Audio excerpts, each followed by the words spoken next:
دیکھیں کچھ حدیث میں یہ بات ہے زہرا اور ہاروت ماروت والی، مگر اسلام کا بیسک کانسیپٹ فرشتوں کی معصومیت کے اوپر ہے. فرشتوں نے ایسا کوئی کام نہیں کیا جو فالن اینجلز والا کانسیپٹ ہو.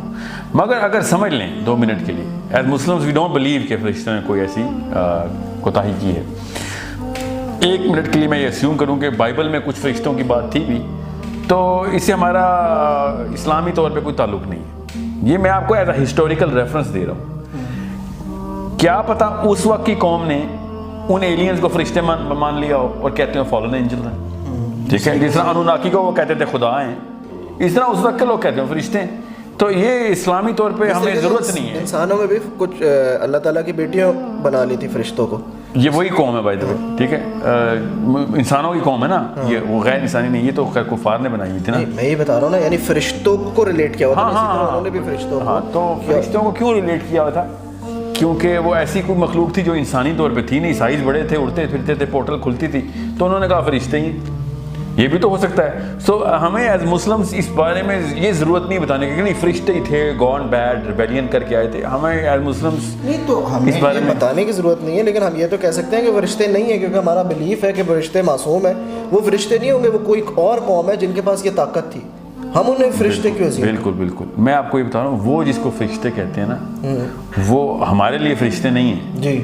مگر ہمیں یہ ان کی بات ماننی پڑے گی کہ کوئی نہ کوئی قوم تو تھی جس کو وہ فرشتہ کہتے ہیں. ٹھیک ہے، بالکل ٹھیک سمجھ لیں. تو میرا بھی یہ بلیف ہے، ہم مسلم وہ بلیو کہ ضروری کیوں تم نے فرشتوں سے کوئی گناہ کروانا ہے. یہ ایک خاص قوم گزری ہے اس دور کی جن کو بہت شوق تھا کہ ہم بہت اوپر ہیں، تو فرشتوں کے ساتھ گناہ. ان کی ایروگنس نظر آتی ہے باقی کے ٹیکسٹ اور اسکرپچرز کے اندر بھی. So as Muslims we don't have to believe کہ actually we should believe the opposite کہ فرشتے نہیں تھے، کوئی اور ہی قوم تھی وہ.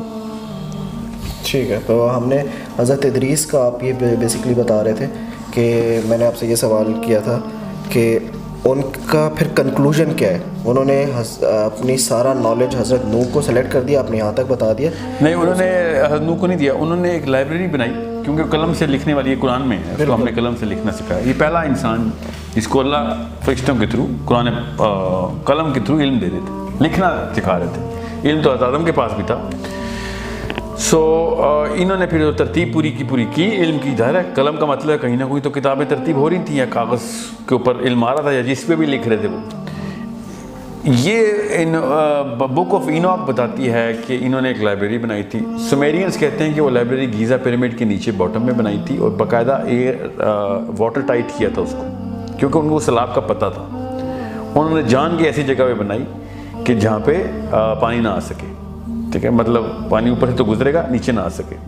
اور نوح کو بتایا بھی کہ یہ سارا علم واحد شخص ہے تو جو کہ پرزرو کر سکے گا، اس کو استعمال میں لائے گا، اس کی حفاظت کرے گا. اس کو میں یہاں پہ رکھ کے جا رہا ہوں، اس کو بات ضائع نہ ہونے دینا. اور اب ہمیں وہ لائبریری مل گئی.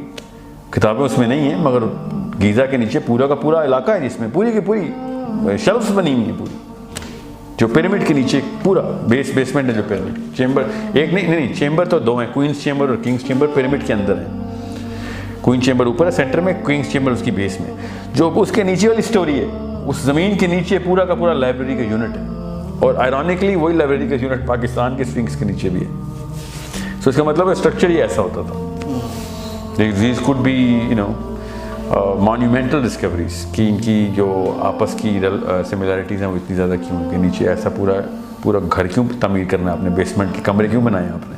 اچھا، اس سے یہ بات ہوگی، یہاں تک کلیئر ہو گیا حضرت ادریس کا ٹاپک کس طرح کلیئر ہو گیا. انہوں نے لائبریری بنائی اور وہ لائبریری حضرت نوح کو کی. حضرت نوح علیہ السلام کا ہمیں قرآن سے اور حدیث سے پتہ چلتا ہے اسٹوری ساری کہ کیا ہوا تھا. حضرت ادریس کا نہیں پتہ چلتا. حضرت ادریس کا نہیں پتہ. کرسچنس کہتے ہیں کہ وہ آسمان پہ جب گئے تو پھر واپس نہیں آئے اور وہاں پہ ہی زندہ ہیں.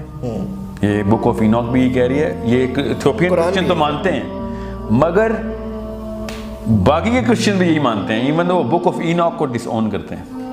حضرت ادریس کے بارے میں کہتے ہیں ایناک نیور ڈائیڈ، ابھی بھی وہ زندہ ہیں اوپر ہی کہیں. بک آف ایناک کہتے ہیں ہی ڈائیڈ نہیں تو وہ بھی یہی کہتے ہیں. اس کا مطلب ہے کہ وہ بھی یہ کہتے ہیں اوپر ہے اور قرآن بھی یہ کہتا ہے کہ ان کو اٹھا لیا. لیکن ہمیں حدیث سے پتہ چلتا ہے کہ ان کو چوتھے آسمان میں ان کی وہ حدیث علماء کرام کہتے ہیں کہ وہ ضعیف ہے.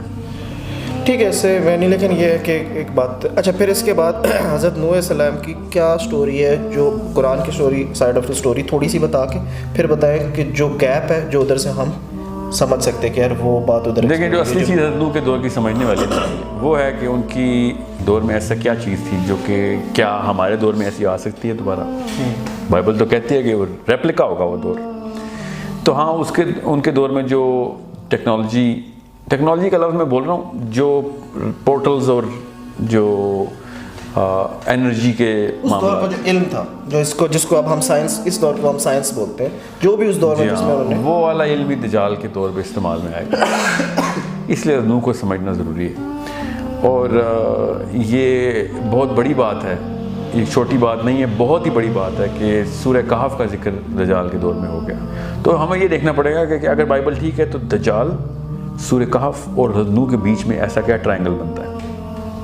یہ اگر ہمیں سمجھ آ گیا نا ان کی سملر کوآرڈینیٹس کہاں ہیں، تو کافی حد تک ہمیں چیزیں مل جائیں گی. اور وہ سب سے پہلے تو اس حدیث سے پتہ چلتا ہے کہ جس میں یہودیوں نے آ کے اللہ کے نبی صلی اللہ علیہ وسلم کو ٹیسٹ کیا کہ یہ ہمارا مسیح ہے کہ نہیں، مسیح دجال جسے ہم کہتے ہیں. اور انہوں نے 3 سوال جو کیے، وہ روح کا، اصحاب کہف کا اور ذوالقرنین کا سوال کیا تھا. تو انہوں نے لٹرلی سورہ کہف ہی سنی تھی. تو سورہ کہف کے اندر نوح کے دور کے اندر کیا سملیرٹیز ہیں؟ ایک 300 سال تک وہ سوئے رہنا، اور حضرت نوح کے 950 سال تبلیغ کرنا. ٹھیک ہے، یہ بہت بڑی کنجی ہے، آپ کو یہاں پہ سمجھنا پڑے گا اس کو. پھر حضرت نوح کے دور میں یہ والی چیزیں آتی ہوتی تھی، یہ سومیرینز اور وہ کہتے ہیں جو بائبل بک آف اینوک کہتی ہے، اور گوگ اینڈ میگوگ، ذوالقرنین کا گوگ اینڈ میگوگ سے اوپر جا کے انہی راستوں سے ملنا. ٹھیک ہے، صرف گوگ اینڈ میگوگ، باقی کی 3 ٹریجیکٹریز جو اس کے ٹریولز ہیں. یہ دو بہت ہی بڑی سملیرٹیز ہیں. تو تیسری ایک لی جا سکتی ہے، وہ یہ کہ دجال نے آتے ہی خدائی دعویٰ کر دینا ہے تو شرک کا آ جائے گا. تو حضرت نوح کے دور میں بھی انہوں نے بت بنا کے جو بھی پوجا پاٹ شروع کی تھی شرک کرنے کی. تو یا پھر دجال کی بھی وہی فورس ہونی ہے، یہ بھی سوچا جا سکتا ہے. جب پورٹل کھلنی ہے تو وہی مخلوق آنی ہے نا نیچے. یہ اس سے بڑی حدیث کیا ملنی ہے کہ دجال کے گدھے کے کان جو ہے نا، ان کا سائز بتایا اللہ کے نبی صلی اللہ علیہ وسلم نے، اور اس کی سپیڈ بتائی. لوگ اسے جہاز سے کمپیریزن دیتے ہیں. لوگوں کو جو جس کنویں میں پیدا ہوں گا اسی کنویں کا پانی پیوں گا. نہیں دیکھیں، اس طریقے سے آپ ایک چیز کو ریجیکٹ نہیں کریں. اسے کم سے کم وہ یہ کہتے ہیں کہ کان بڑے گدھے کے جو ہے، تو وہ جہاز کے کان نہیں بڑے ہوتے سر، اس کا پر کو اس سے ریزمبلنس دیتے ہیں. سانپ ہے نا اور پھر جہاز، سپیڈ، ہمارے جہاز کی شکل سانپ کی ہے کہ گدھے کی ہے؟ سر گدھے کی آپ دیکھیں، گدھے کے کان اتنے بڑے ہوتے ہیں.